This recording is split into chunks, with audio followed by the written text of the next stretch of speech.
Okay, so in this module, I'm going to be talking about SEO strategy and at a high level what makes for a great SEO strategy, and obviously this underpins all the stuff we're going to be doing in the course. I'm just going to go through some of these core questions. At a really high level, what we're trying to do is show Google we have expertise, authority, and a trusted website, and as a result of that, Google's going to send us traffic, reward us with high rankings, and improve our SEO. So just to go through the table of contents, going to cover off what are the different elements of an SEO strategy, what's the most important element of this strategy, my recommendations, and then I want you to start thinking about who's an ideal client for you, and what is your ideal client looking for. So if they go onto Google, what are they going to be searching for, and how do you make sure that whatever you provide in terms of content on your website is actually what they're looking for, and can help your SEO. Some thoughts on how to make SEO a habit and not a chore, and then some recommended points of strategy and some action steps. Okay, so just taking this from the top, the key elements of your SEO strategy boil down to, and I've talked about this before, your technical SEO, so making sure you've got a secure, fast website that's really easy to use on a mobile device. Other elements to that, but that's at a very high level. You want to create content on a regular basis that's going to appeal to target clients and is going to help answer the question that they're searching for on Google. And they want to build up your overall authority as a website by creating links and citations from other websites, blogs, directories, social media. These signals show Google that you're an authority and your website is popular. And all these things go together to help boost your SEO. So at that level, it's pretty simple. But obviously the challenge is implementing that and making that happen and making it part of your workflow and part of your business. So what's the most important element of an SEO strategy? In my view, my recommendation is it's content. And in 1996, Bill Gates wrote an article entitled "Content is King," and it's a phrase that gets used a lot in SEO and digital marketing as a whole. Content's important for your whole website, not just for your SEO, but if you think about it, it's also going to be really important for converting clients as well. So if you have a good user experience, a good page experience, Google will see that and reward you with rankings, but also if your clients land on your website and it's a good experience, they're much more likely to convert because they're going to see your content, see how your website's laid out, it's going to be easy to use, etc. Therefore, you're going to improve your conversion rate as well. So these things go hand in hand. SEO is not something that's different to a good page experience. So if you can demonstrate that you're a trusted expert and you will meet a client's needs, you're obviously going to have a higher conversion rate. So creating content is a process you'll need to go through, and I think it's something that you need to think of as an investment. So this is something that you will invest in either by doing it yourself or doing it in collaboration with somebody else. You can hire a writer to provide content, or you could write some and somebody else could write others. Obviously, the benefit of this investment is it's content that you own forever, and you can repurpose it, rework it, use it in years to come. Now, this contrasts obviously with paid advertising, pay-per-click advertising. All of them have a role, and there are pros and cons.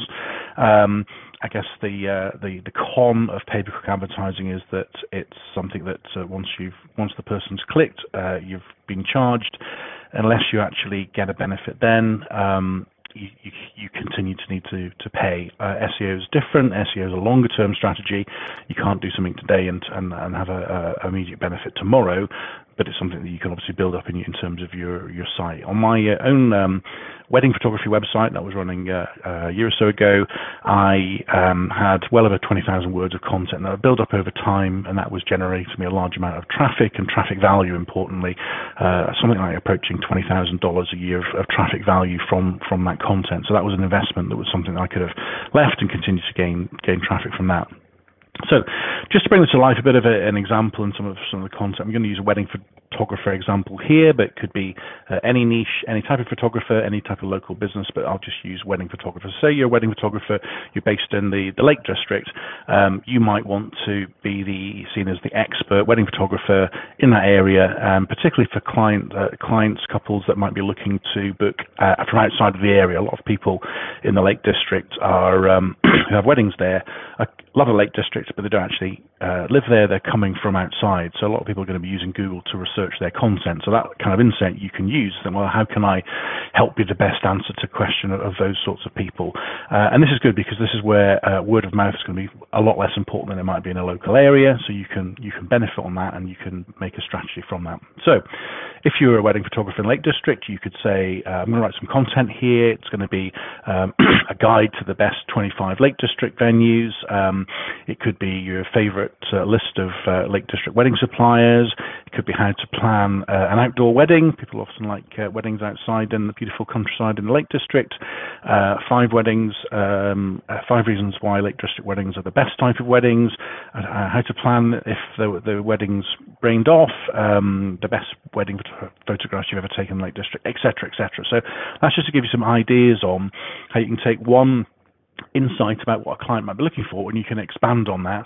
And clearly, it's one thing is obviously getting the traffic onto the website, and it's another thing obviously increasing your conversion. I would argue that anybody that lands on your website, and it's not just a sales page with some pricing and a few pictures of albums as a wedding photographer, but it's actually showing that you are passionate about the area, you love the venues, you know all the suppliers. I think that's going to be something that's going to appeal to people, as well as your photography and your image and everything else. I think it's that whole package. So the idea is to create something that's fun and engaging, that appeals to your target clients, and makes a difference.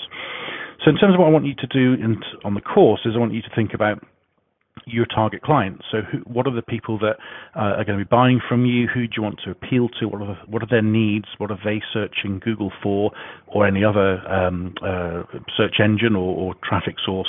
And how do you appeal to them? So for example, I do a lot of property photography. I do virtual tours. I do aerial photography. I do in property interiors, exteriors. So the sort of market I might be appealing to is house builders, particularly marketing managers and house builders. I might work with freelance interior designers. I might work with a project manager who is working on a construction site. I might work with a local architect. I may work with estate agents, serviced accommodation companies, landlords, Airbnb owners, hotel proprietors, homeowners, etc. So these are all things that I would be thinking about. Well, what can I do that would appeal to those people as a group? And actually within that group there are subsets of that, because a homeowner looking to maybe present their property on purple bricks is going to have a very different kind of profile and insight than a marketing manager, a national house buyer. So you're trying to think of what are the things that people would be searching for and looking for. So I want you to go through that process yourself in terms of thinking, what's your ideal client, what are they looking for? So here's some examples I've got here just to help you out. So when people search on Google, if somebody typed in the term Bristol cleaner, that obviously is a location-based search term. So they're certainly wanting to find a cleaning service, I would suggest, in and around Bristol. You'd have to double check that Bristol wasn't also a product or a type of something. You can obviously get some double meanings on things, but typically I think that's probably what they're looking for.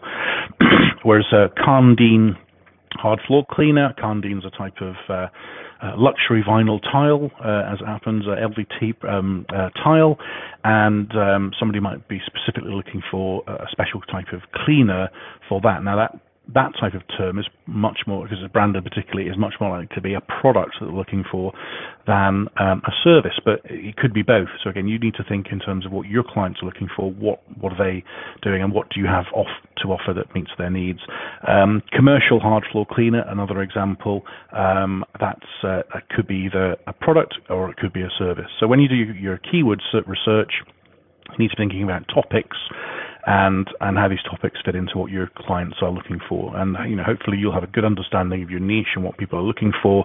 Don't go straight away with necessarily the service you sell or the product. Have a think about people's needs. So if somebody's looking for you might sell a Matterport virtual tour, for example, which is a certain type of product, but people might not be aware of Matterport, so you might want to focus on keywords along the lines of how to sell your property quickly, or something like that, or virtual tours in general, or a 3D tour or something. You want to think about what links into that, and your product might be the solution to the problem, but you don't necessarily have to rank on the product name to get traffic. So have a think about the things that people are looking for. Ultimately, you want to make sure that you're the best to answer the question. So if they land on your site, they see something that's different to what your competitors are offering. And typically, particularly from a local business point of view, most websites don't have hardly any content. The content they might provide is typically like a pricing page or a service page.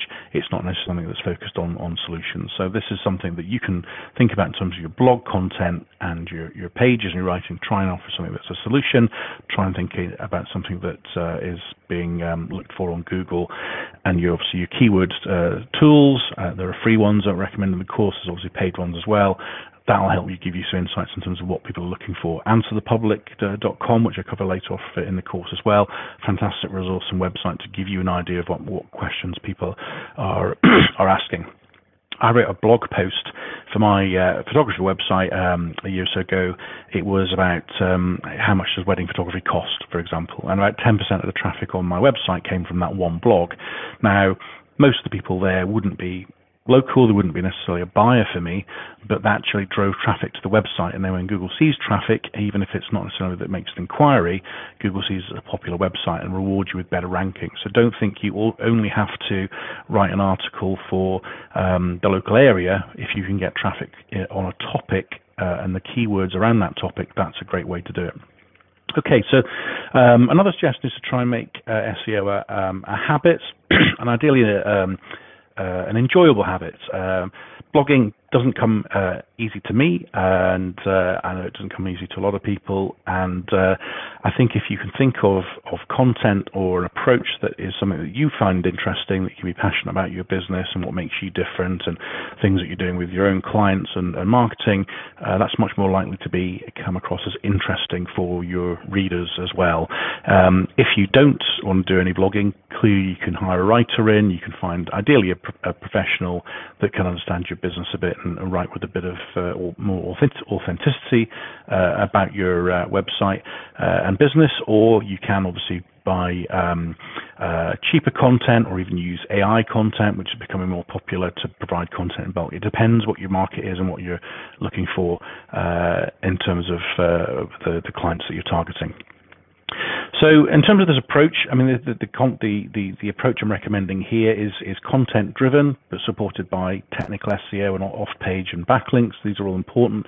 The content I put together for my websites previously drove a lot of traffic and traffic value, more importantly. So you can rank on a lot of keywords, but really you want the keywords to be the valuable ones people are searching for. So this is something that I've implemented on my own site, and something that you can do as well and follow this approach. So just to recap, and we'll obviously go through the rest of the course in much more detail through technical on-page and off-page SEO. But at a very high level, I recommend that you invest in a modern, secure, super fast website that looks totally amazing on a mobile device. I think from a SEO perspective, or even a client perspective, if your website doesn't look great, doesn't load fast, doesn't work on a mobile, you're not going to convert many people anyway. So you've got to really think about SEO and user experience going hand in hand, and that being more. So super fast, awesome website. Second is fully research the keywords, the topics which offer the best search intent that links to your niche and your location, and really spend a lot of time researching that to focus in on the keywords and topics that you want to target. Make sure that when you do that, you review your competitors. So if you want to go after a particular keyword, search for it, look who's ranking at the top, look at the top 5, and then have a look at which pages are those websites ranking on? What type of content does the number 1, number 2, number 3 position have? Use a backlink checker like thehoff.com, which I recommend is a free one. There's obviously other ones as well, to look at what are the backlinks that website has as well. Try and have a look at what is Google already rewarding at the top of your search term, and how can you provide content that is similar initially, but ultimately better. So it is more information, better quality, more engaging, more interesting, more backlinks than your competitors. For a lot of local keywords, the competition is fairly low, so it's not necessarily too hard to be able to do that. But if you take that approach and go through your thought process, look at what is ranking, who is ranking, what type of pages are ranking, what's the content, what are the backlinks, and you get that picture. try and get content and pages that are genuinely useful and interesting, and that can be with text, it could be with images. Videos are extremely helpful. We'll talk about this in a little bit more detail, but obviously YouTube is owned by Google, so a YouTube video on a content page, an internal page, is a great idea. I wouldn't typically put a YouTube video on a home page. It tends to slow down your home page a lot, which isn't ideal. But anything that enriches the content, things like maps, tables, bulleted lists, tables of contents, all of these things are rich data. Google absolutely loves it. And then finally build out your backlink profile. So you want relevant, high authority links, ideally from other websites, other blogs that are in your industry, in your niche, so like a trade association, a trusted directory, an authoritative blog.